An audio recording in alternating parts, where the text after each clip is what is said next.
Entrepreneur MBA podcast purpose is to help existing business owners grow their companies past the 10 million in revenue per year benchmark. Here is your host, Stephen Halasnik. Welcome, everyone. My name is Stephen Halasnik, and I am co-founder of Financing Solutions. Financing Solutions, for those of you who do not know me, for the last 12 years has been providing lines of credit to small businesses throughout the United States. And I will be your host for today's Entrepreneur MBA podcast, as I've had been for the past 450 episodes.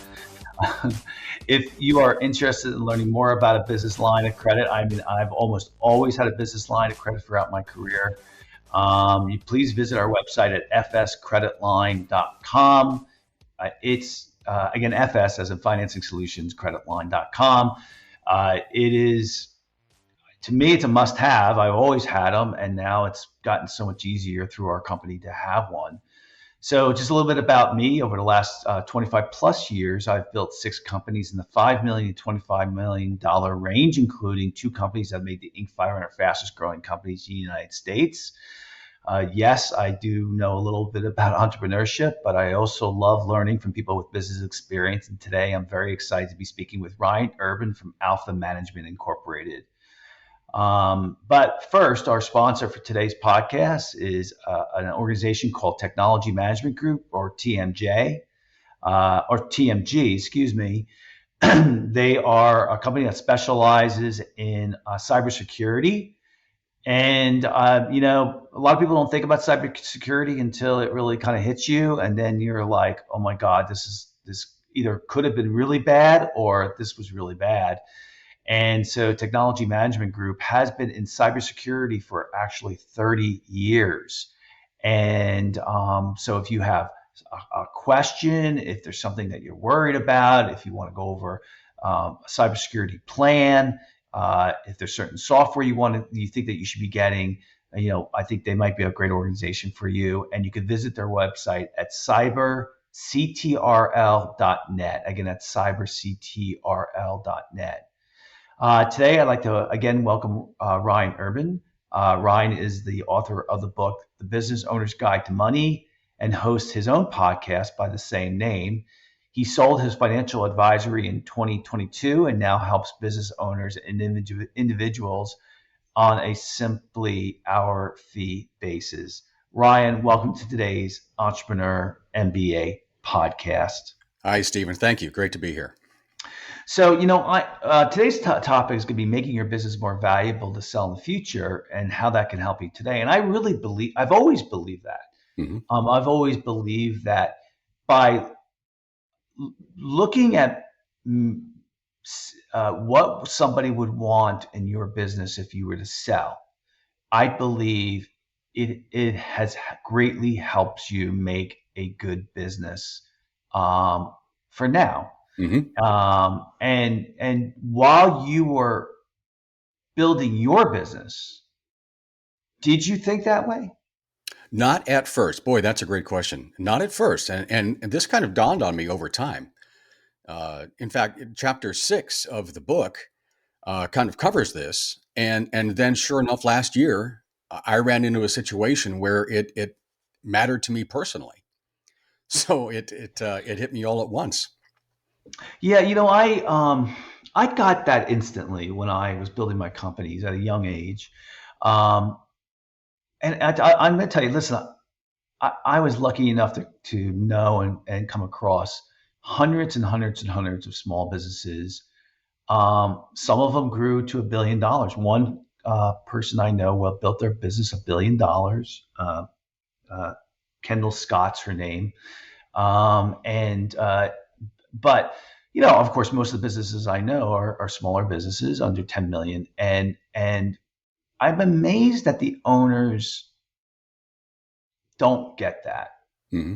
And the reason, let me tell you why it's valuable. One of the things I see with small businesses is that the owner is so in control.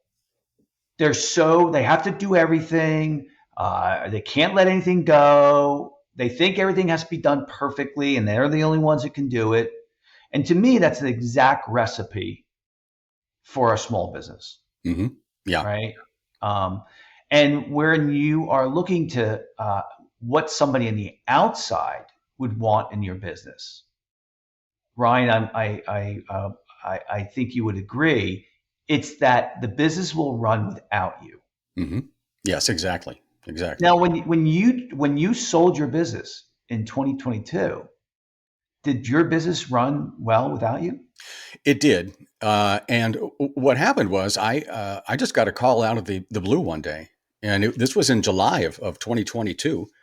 And it was a group in my city. I was located in Colorado Springs at the time. And he asked me, he wanted to know if we could merge. He wanted to ask me about becoming partners. And I said, I'm probably closer to retirement. And he said, well, that could work too. And one thing led to another. This is July. And on October 31st, on Halloween, we signed the documents and I sold the company. So part of the reason, though, I was able to was because I had done the homework ahead of time. And there are a lot of things that are essentially mechanical in nature when you run your business that you have to watch. And that's what this chapter 6 is about, these different things on my list, because you never know. But you said something so important. One thing that always surprised me was when talking with a business owner. I'll bet this has happened to you too. I'll ask them, well, what is your exit plan? And I'll get the look. And the look is, I don't know. I didn't even think about that I would sell this company one day. Well, I said, yeah, you're building equity in your business, just like you're building equity in I your don't home. get what people are thinking. I'm sorry. I'm just shocked. Yeah, yeah. I know exactly. I have three businesses right now, right? Uh, One business is not really sellable. I'm going to run it into the ground. I'll probably run it till I'm 90. I can do it part time and it makes great money, right? The second business is sellable and it's going to be very sellable and I'm going to sell it at some point. Okay. The third business is a commercial building, so it's sellable. Hmm. All right. I know my exact exit strategy. So why is this so hard for people? I don't think we get so caught up in just the everyday running of the business, and the first thing we get caught up. First of all, you might be a chiropractor or a florist or a plumber, and you do what you do well, but you also have to take on the delightful responsibilities of being a business owner. That's an entirely different skill set. And so when you're combining those two things, it's difficult to see the forest for the trees. And so when you tap them on the shoulder and say, what would your multiple be if you sold this? What kind of money would you make after taxes? And what's that plan? How are you going to save on taxes? It doesn't even occur to them. And it's Yeah. almost as if it's a gift. I didn't even think I could sell this thing. Sure you can. Well, not everybody can. And you mentioned you have one that you're probably not going to be able to sell. But I'll tell you, a lot of people who can, they don't think of it. And that's why we're here. Yeah, listen, I made it seem, I don't mean to put down other business owners. Because so the, I've had some situations in my life recently where, now I get it a little bit more. And what's obvious sometimes is people are most importantly look at it and they say that this is not about building a business to sell, but a lot of times business owners are so wrapped up in their business that's all they know, Yep. right? And the transition outside of when you sell your business and then you don't know what you're going to do next, it is scary for everybody that's out there, Yeah. right? And so then that forces someone to say is, well, listen, I don't need to build it for somebody else because I'm going to stay here until I decide I don't want to do it anymore.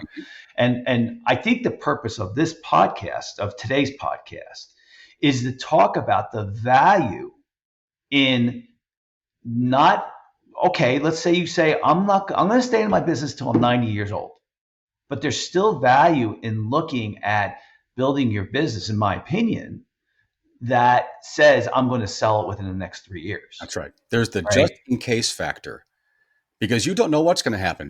No. What happened to me may happen to you. You get a phone call, or maybe, God forbid, something happens in your life where it's best that you try to sell this company. So what you can do then, Stephen, is essentially reverse engineer and say, okay, if I were to make my company more valuable to sell someday, what would I do? What would I do today? Because if you do that, doing those things are going to make you better today. Yeah. All right. Example would be competitive advantage. What are your competitive advantages? How do you stick out from your competition? So is it your services? Is it your prices? Is it quality? And if you can't tell me that, if you don't know that inherently, then it's time you did. Yeah. It's time that you at least focus Or on. that you became, or that you figured out what your competitive advantage is, because it'll Yes. make you a better company too. Because Exactly. maybe you don't have a competitive advantage and you're doing okay because it's an up market, in your industry, and if it's not really a real competitive advantage, wait for a downturn and then you'll see. Yeah, absolutely. So competitive advantage is certainly going to be, and that's something that you really want to have in your business plan to begin with. And I'm a big proponent of writing your own business plan. But yeah, that's number one. Another one is something you've already brought up, and it's called owner is the MVP. Yeah, And yeah, that is when, forgive the sports metaphors; they're going to come hard and heavy here. But if you're only known for your business, and when someone thinks in your business it's just you, maybe it's time to spread that out a little bit. First of all, if a buyer comes along and you're the MVP and you leave, they're in trouble. What's going to say that the clients are going to stay with you? But also to build a nice foundation of employees under you so that you are not having to do everything. You can start on that today. You can start delegating. So you're making your business more valuable, easier to sell in the future, but also more diversified and a better foundation today. yeah. And let me throw a couple of other reasons why I think it's important for you to look at it from an outside perspective of someone buying your company and what they would do. Um, I had one company where it was my second company. It did very, very well financially, but there's this old rule, especially when you have a smaller business, that this 80/20 principle applies to so many different things. Yeah. And 80% of my sales came from one person, Mm-hmm. and they had me by my throat, Yeah. and the guy was crazy, like most good salespeople are. Yeah. Right. When I started my third company, I was like, I will never be in that position again. So what I did was, and it's so hard to find really talented salespeople, Yeah. let alone crazy ones. And then you got to pay them a lot of money. But and things have changed a lot in the industry where salespeople aren't as critical. But when I started my third company, I was like, I can't find people like that anymore. They cost too much. I need to have incredible process and procedures. And this is the fourth thing that to this day is one of the keys to my skill set. It is, I need to be able to generate leads through marketing for my company so that I don't need to have these great salespeople. I can have mediocre salespeople that are well trained, have great processes, that I have trained with great processes, and the leads come in and they're just following up on the leads. Follow the system. Right. Right. Yep. You follow the system, right? So building great systems. Another thing, and not to belabor it, and to not be the one who's talking too much here, but um, I'm 58 years old right now, right? Um, I've had a I've had a really good life. I really, I've certainly fought through challenges. Okay. But a year and a half ago, my wife passed away unexpectedly. And it woke me up into the idea that people go through turmoil in their lives, and I was a little bit naive to it. Mm-hmm. And so, like, she wasn't part of the business. That's it's a more of a personal issue. But as the owner, what happens if you become incapacitated for some reason? Okay. Will the business run on its own? If it doesn't run on its own, what about your family? Mm-hmm. Well, what about the controls to make sure no one steals for you? And I actually hear a lot of issues with smaller businesses with partners taking money, stealing money, or redirecting funds and stuff like that.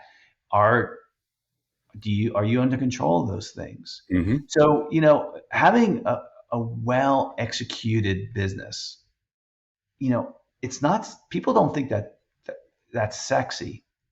But to me, a well executed, well oiled machine that runs really well, to me, that's sexy. Yeah. Um, what would you add to what I just said? One thing you want to try to be able to have, and you keep saying something that is just next on my mind. So great minds think alike. But you know, if you can find a good person, and good people are hard to find, well, we call that a key person, right? So, what is it about that key person that might be able to make your company better? Can you coach them up a little bit? And then, if they're good enough, how can you, it's called a golden handcuffs. How can you financially tie them to the company so that they will stick around for a long time? Not only stick around for a long time, but maybe even purchase your business down the road.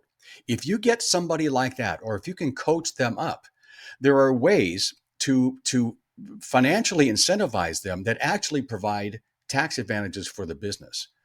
But if this person then can reach into an account and draw $100,000, tax free out of an account as a down payment on your business, maybe it's made it easier for you to sell your business.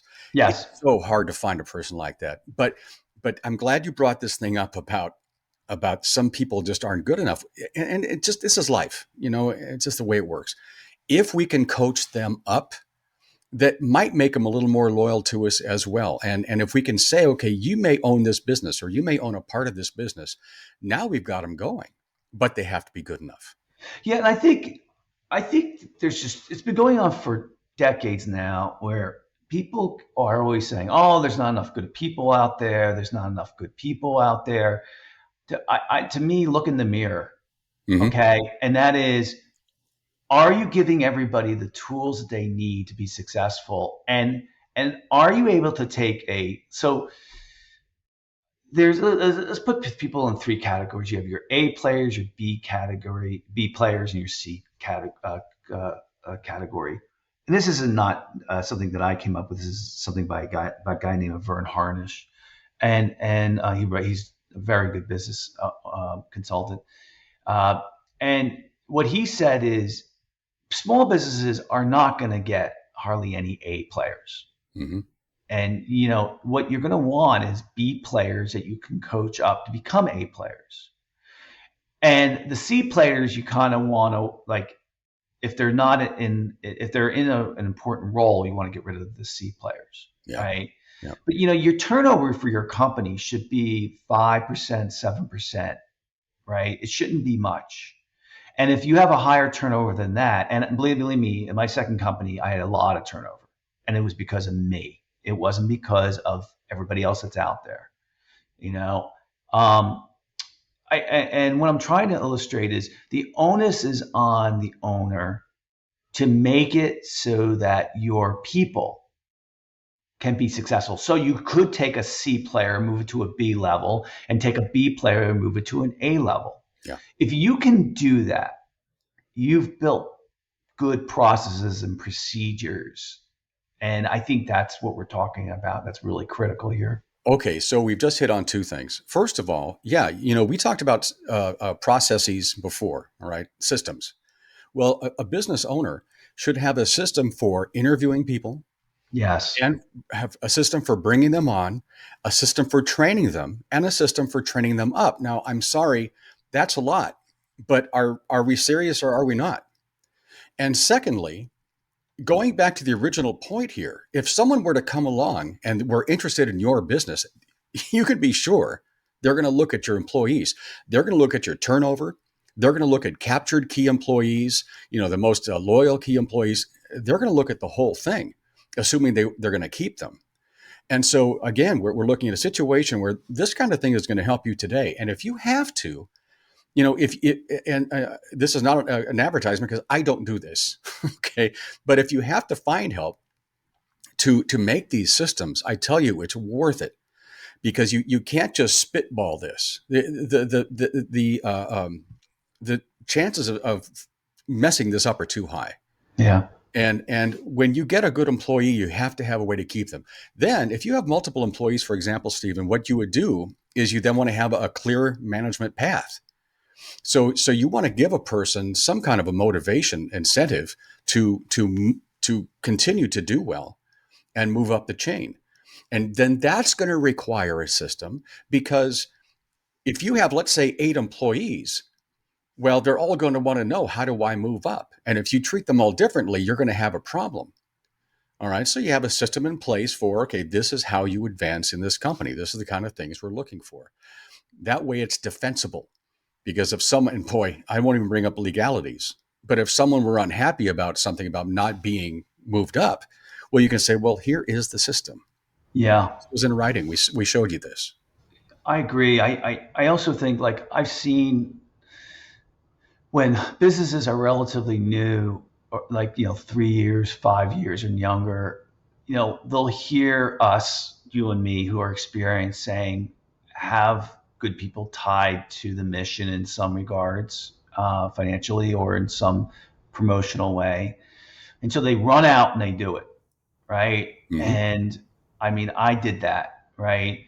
And what I would say to you is, it's really study the subject matter for a year before you do it, because I'll give you some mistakes that I made.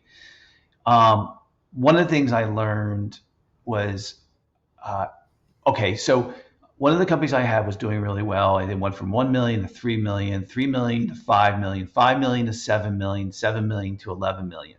This is over every year, right? And I had a great management team. It was my third company. That was my mission, to really have good people working for me, to do everything I just told you guys, train them well, have good systems in place.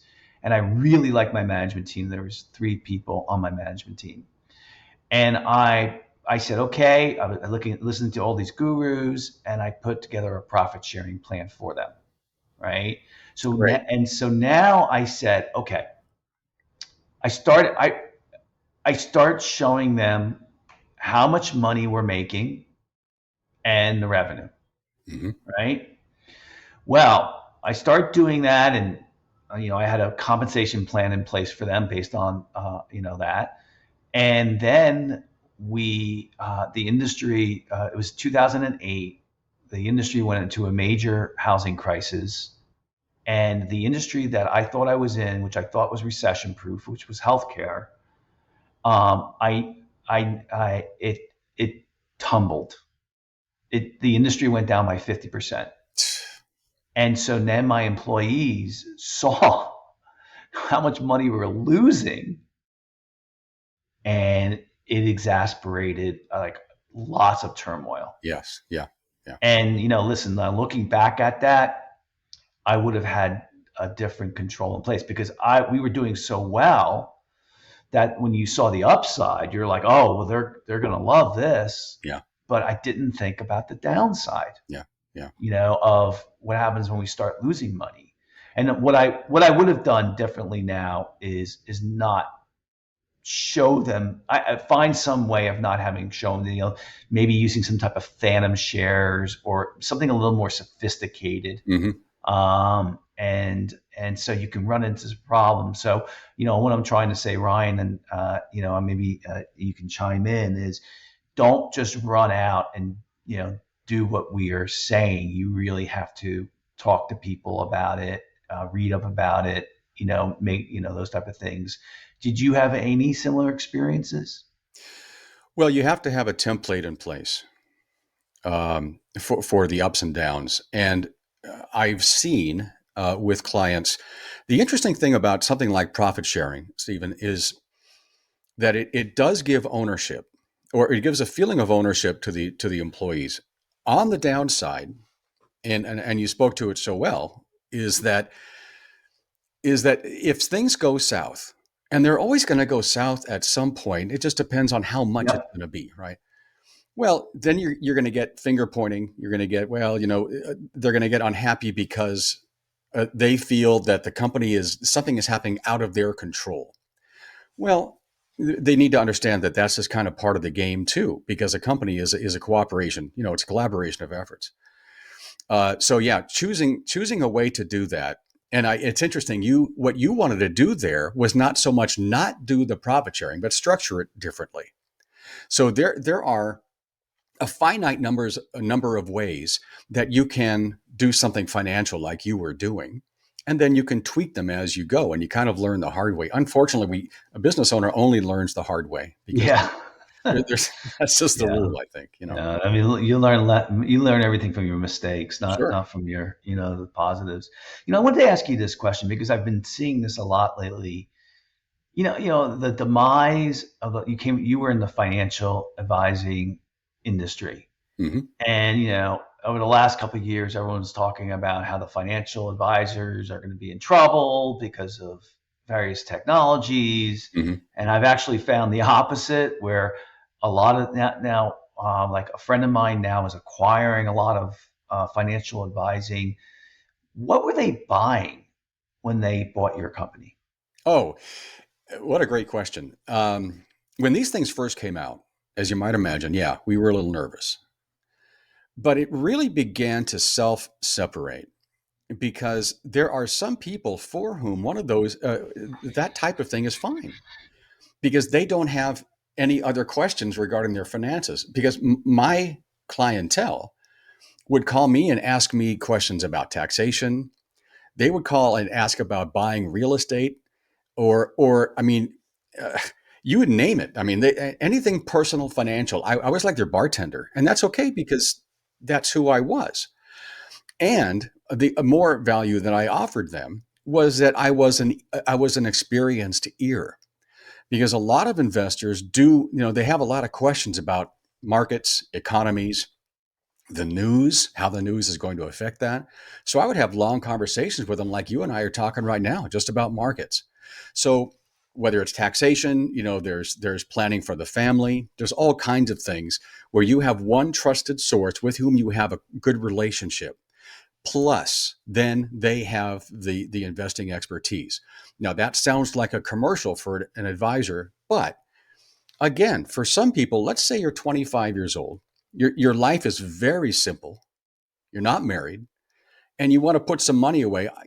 Yeah, if you tell me that you went on to Robo Advisor, I can see that, because what they do is, they'll do a lot of the prepping for you, where they look at things like asset allocation and risk tolerance and all this. And if you're comfortable doing that, fine. But if you have questions about finance, family finance, first of all, you want to have an advisor who is open to answering your questions. In my case, I'm never at a loss for an opinion. If you ask me a question, you're going to get an answer. But that's what you're getting. So you're not just getting the investment performance. There was a study, I believe the number is 3.4%. I saw a study that said if you have a financial advisor, you're going to do better overall by about 3.4%. Another number is from a company called Dalbar, and it looks at consumer behavior. And it says over the last 20 years, the average active investor, so this is the person who knows more than you do about markets, and they tell you about their big gains, but they hide the dogs. The average active investor has only had a 4.3% return over the last 20 years. So you're not necessarily going to do better on your own. So for a lot of people, this is really just a matter of comfort, just to have a voice there for you when you have a question. Well, my question was more about the company that bought you. They wanted. I guess I'm assuming they wanted the people that were working there. Okay. Mhm. They wanted the revenue stream. Um, but I guess somebody could easily have, your employees, they could have easily have left, gone somewhere else and take their people with them. I mean, was there a non-compete clause that was in place where if somebody left, they couldn't take their clients with them? Yes. Yeah. So when they came in to buy, The contract was fairly detailed. And so, yeah, there's no non-compete clause for any of my ex-employees, or there is a non-compete In clause. place for already with them. Right. Yeah, yeah. And however, it's for a specific time period. All right. So, yeah, in that way, there were some controls, and a buyer has to have some controls. And a buyer came in and looked, the buyer looked at everything we've talked about, and they have to. This is a lot of money they're spending. And Remember, it's so hard for you to get people. I mean, unless you're hiring very, very young people, I would think that the people who are working for you, I mean, they're the ones who are really kind of getting the clients, right? They're Mhm. getting the clients, they're keeping the clients, they're keeping them happy. And if they want to make a change because they're non-compete, they can't take their clients with them. They have to start from scratch all over again. Yeah. Did you find that it was really hard to get people to come on board if who are experienced? Oh, yeah. Yeah. I was of the coach them up, Okay. and what you have to do there, though, is, particularly in that industry, you're not making a lot of money right away. And so if I got the feeling, one of the things I looked at, and you can't ask a lot of questions, in today's world, but if they were scraping by already, it's not going to be a good fit, because in that industry, you need to be able to go at least 2 or 3 years living pretty skinny before things start kicking in. Yeah. And so it's more than just, do you have the talent? It's, are you financially solvent and able to do this? Just like with it, when you're starting your own business, you have to have the money to start the business. Well, where's that money coming from? Well, Yeah. you, for example. Yeah. But yeah, Yeah. it's I a mean, I oh, have a friend like that. He was a CFO for L'Oreal or like something like that, a very high position. He's older now. He's retired. He's 65. Um, and he's thinking about going back into financial advising because he wants to do something. And so I mean, he's take care of himself financially fine. So I guess those were the type of people sometimes you would get people who want to make a change mhm. and they've had they've done okay already. So I can see the success factor in that being pretty good. Yeah, yeah. If you're set up financially, that's number one, and then Yeah. two, if you have the skill set and the temperament because look, it's funny. I just did a podcast on business owner as salesperson, and in that business and a lot of businesses, that's what you're doing. I'm not sitting there, first couple of years, you're not sitting there analyzing stocks, Right. trying to accumulate business. Yeah. So it is a sales job at first, and it always is, really, for that matter. Yeah. Yeah, it's true. I mean, I don't know if it's still the case, but I think that, for many industries, the owner is the initial rainmaker, Yes. right? The one who's going to make things happen, going to get the business. And then, again, it depends on the industry. Technology has allowed, many people have a much higher revenue and per employee, Hmm. which is different. So, let's wrap this up. I want to go circle back to really today's podcast, and our subject was about making business more valuable to sell in the future, and how that can help you with profits today. Um, Give me a summary of some of the recommendations that you want our listeners to take away from, and the idea that by making your business sellable in the future, you're making it valuable today. So give us Sure. some of your ideas. I'll rapid fire a few of you at you. Competitive advantages we talked about. Owner as the MVP. How many long-term and captured employees do you have? What does that situation look like? Do you have a clear management path? Do you have a clear chain of command? When something comes in the front door, what is that chain of command? Is it smooth or is it not? The size and concentration of your customer base. Do you have too few large clients so that if they left, it would cause you Yep. a big problem? So the Yep. concentration is very important. That's scary. Do Yep. you have a clear accounting and budgeting system? Yep. That's going to matter to someone who's purchasing you. Do you have a clear business and marketing plan? Don't tell me it's all up here. It's got to be in writing so that your entire team can look at it. Do you have smooth logistics? That's the the business version of feng shui. How do things flow through your business, and where are the bottlenecks? How can you fix those bottlenecks so things are smooth? Current technology. Tech is cheap. Make sure that your technology is up to speed. And then, do you have clear financial reports? And people, if I can stop there, they look at things like the income statement and all these, and a lot of people just take this report and put it in their drawer. And if you are smart, what you really are doing is you're asking questions. You're looking at every line item on those reports and saying, am I optimizing that line item? If not, how can I? Well, right away, that makes you more efficient with time. So you really want to look forward to your financial reports to see where you can find bugs and places for improvement. Yeah, you better be looking at your income statement and your balance sheet every single month. Mm-hmm. And you have your set KPIs in an Excel spreadsheet of things that you really look at and you're really paying attention to. Yeah. If I ask any business owner, what about their business, they know what their revenue was last month, what the revenue was year to date, what their net income is, what their expense ratio is to revenue. They know all these important KPIs off the top of their head. They don't even need to look on the Excel spreadsheet. Yep. Because they've been doing it every single month. And you need to know your numbers. And then you got to make sure you have a clean balance sheet and income statement too. Don't wait to when you're being sellable. I mean, money owned to owner because you're trying to reduce your tax burden. A line item like that is something that really catches a buyer's attention. I will add one last thing, Ryan, so until we wrap this up. And I used to see this all the time. I would go away with these 8 other business owners every year. And we would go away for a 5-day retreat. And in between the breaks of our meetings, everybody except for me was calling the offices.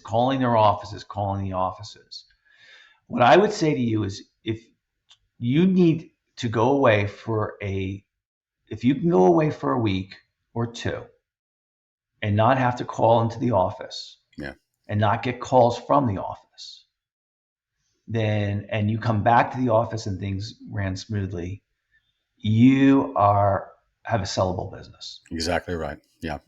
And some of it's habit. Some people are like, oh, I got nothing else to do, so I'll call the office and see how the office is doing. Okay. I purposely never did that. And what my friends would say, they're like, why don't you call the office? Aren't you concerned?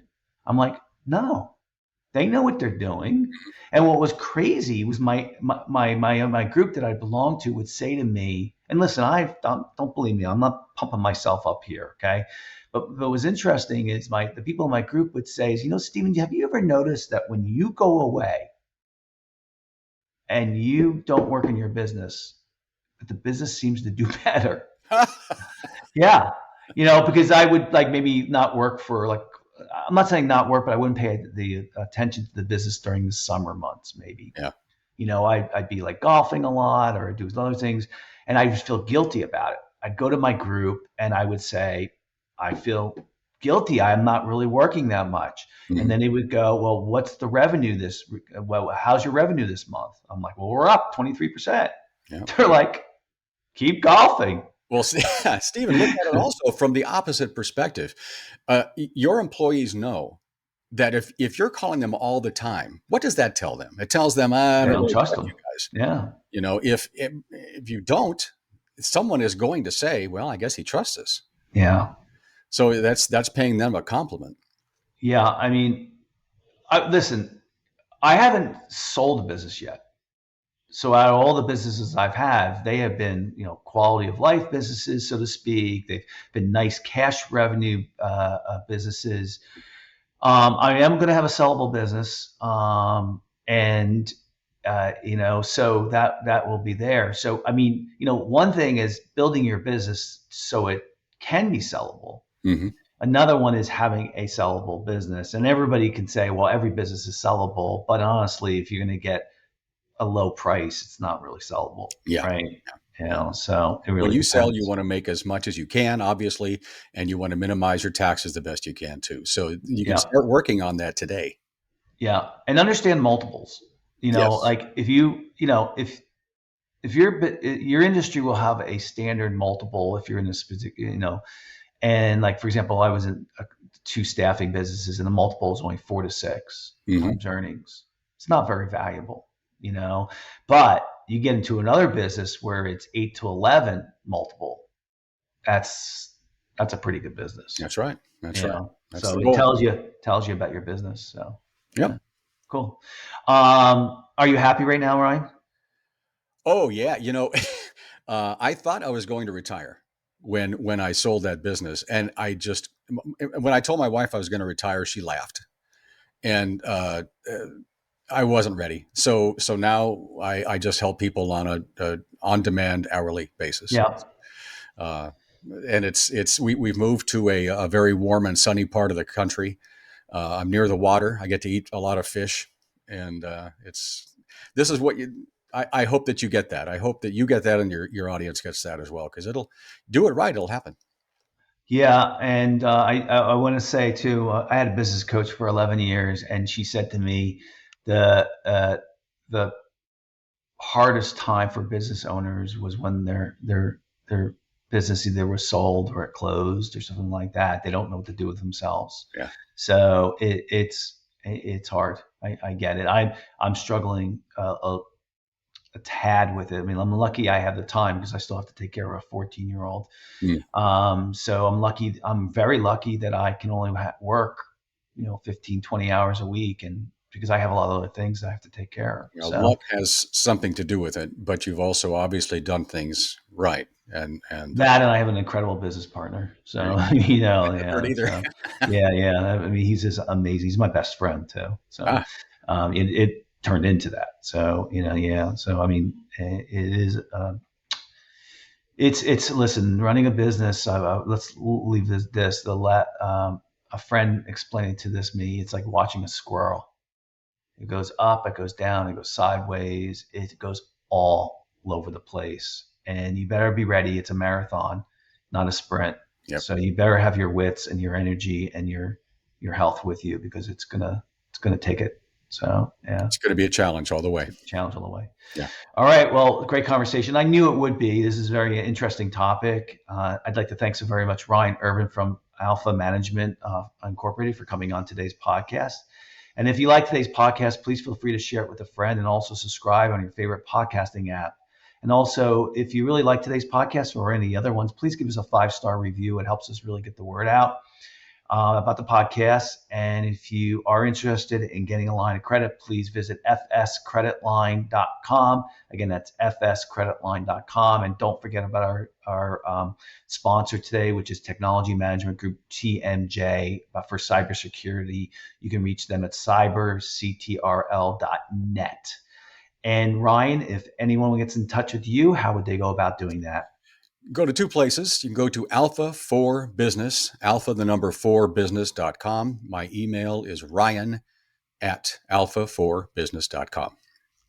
And you work on an hourly basis for people who have any type of financial questions, correct? Both business owners and individuals, families. And really what this whole thing is about, the Business Owner's Guide to Money, is about the intersection of your business finances and your personal finances, because they go together.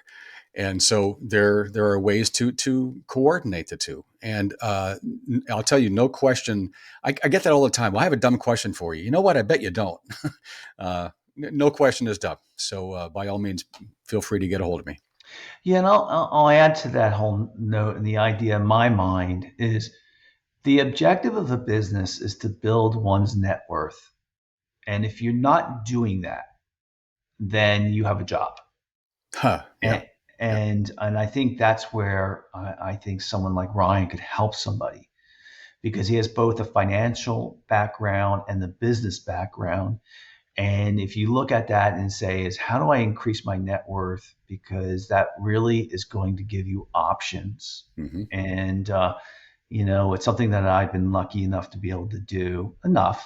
I always wish I made more. I know it's funny, my business partner and I say, if we had to do it all over again, he had a very, very successful business before he met me, and he sold it for a high multiple 11.